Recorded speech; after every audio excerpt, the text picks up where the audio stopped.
নমস্কার কলকাতা, আমি এসে গেছি ইনাক্ষী ফ্রম রেডিও ভেনম, আবার আপনাদের সাথে সাক্ষাতে আড্ডায়। আজকে আমাদের সাথে আমাদের বিশেষ বিশেষ অতিথি আছে, মানে একজন অতিথি নয়, অনেকগুলো অতিথি একসাথে আছে যারা আমাদের খেলাঘর বাঁধতে লেগেছি যে মুভিটা রিলিজ করেছে রিসেন্টলি, সেখানে তারা কাস্টিংয়ে ছিলেন। তো তাদের সাথে আজকে কথাগুলো পরিচয় করবো আর জমিয়ে আড্ডা দেবো। সঙ্গে থাকুন আমাদের সাথে রেডিও ভেনমের। প্রথম জনের সাথে পরিচয় করিয়ে দিই, আপনার নামটা? আমার নাম সুমন বাসু। কোন চরিত্রে ছিলেন? আমি এখানে চরিত্রে ছিলাম সুনির্মল উর্ফ নিমু। এখানে যে মেন লিড প্যাবা, ওর বন্ধু, ছোটবেলার বন্ধু। আচ্ছা, আমি হ্যালো নমস্কার, আমার নাম রিক্তি মুখার্জি আর আমি খেলাঘর বাঁধতে লেগেছিতে কল্যাণীর চরিত্র অভিনয় করেছি। সবাইকে নমস্কার, আমার নাম সুজয় সান্যাল। আমি এই সিনেমাতে প্রবোধ বা প্যাবার চরিত্রে অভিনয় করছি। মানে আমাদের সবার পছন্দের পার্থসারথী দেব যিনি, তার ছোটবেলার রোলে ইনি অভিনয় করেছেন। তো আজকে আমরা আড্ডা দেবো, জমিয়ে আড্ডা। আমাদের জেনারেশন, এখনকার জেনারেশন, 90s কিড, সব কিছু নিয়ে জানবো, আর সাথে এই মুভিটা করার পেছনে তাদের এক্সপিরিয়েন্স জানবো। সঙ্গে থাকুন।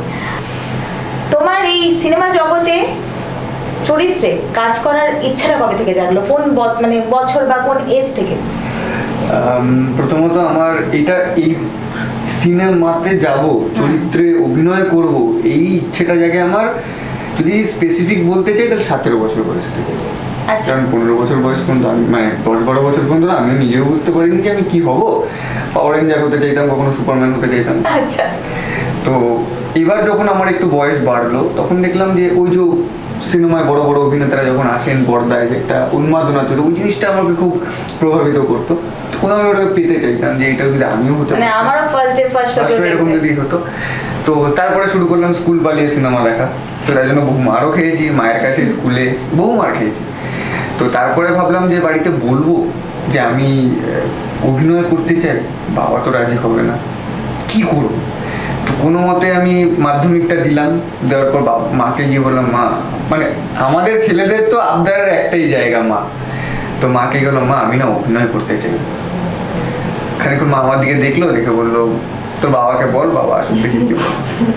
বাবা এলো, তারপরে অ্যাজ ইউজুয়াল বাবা যা বলে থাকে, পড়াশোনা কর, একটা ব্যাংক কিছুতে চাকরি বাকরি করে সংসার সামলা। আমরা অতি মধ্যবিত্ত ফ্যামিলি থেকে এসেছি, কারণ আমার এটা বলতে কোনো লজ্জা নেই, আমার বাবা একজন বাস ড্রাইভার।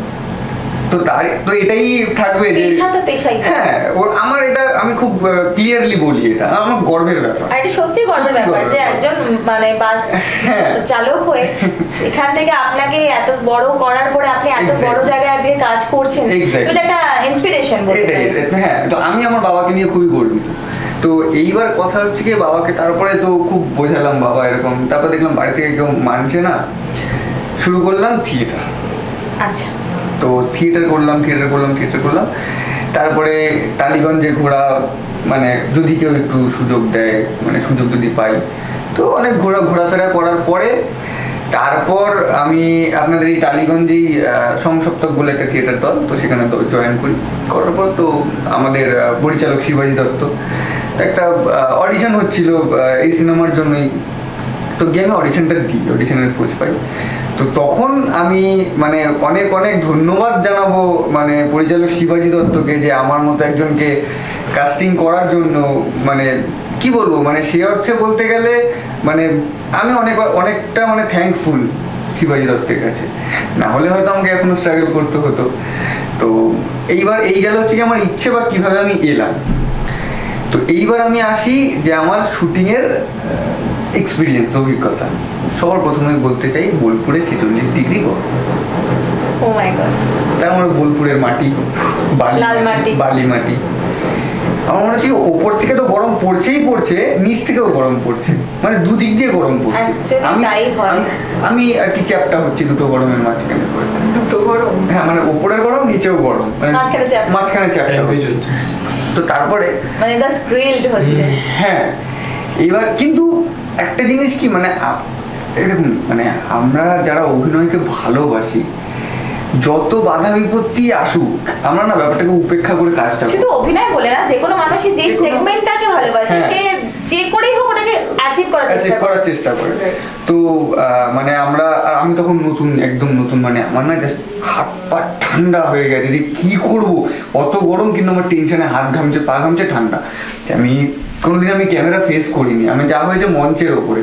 তো এইবার যখন আমি প্রথম দিন একদম, মানে দেখুন আমি না এইখানে আরেকজনকে খুব থ্যাংক ইউ জানাতে চাইবো, সেটা হচ্ছে কি আমাদের পার্থসারথী দেব স্যার যিনি আছেন, তাকে আমি অনেক থ্যাংক ইউ জানাতে চাইবো। তার কারণটা হলো গিয়ে যেদিন আমরা প্রথম ওখানে গেলাম, আমার সঙ্গে পার্থসারথী স্যারের দেখা হলো।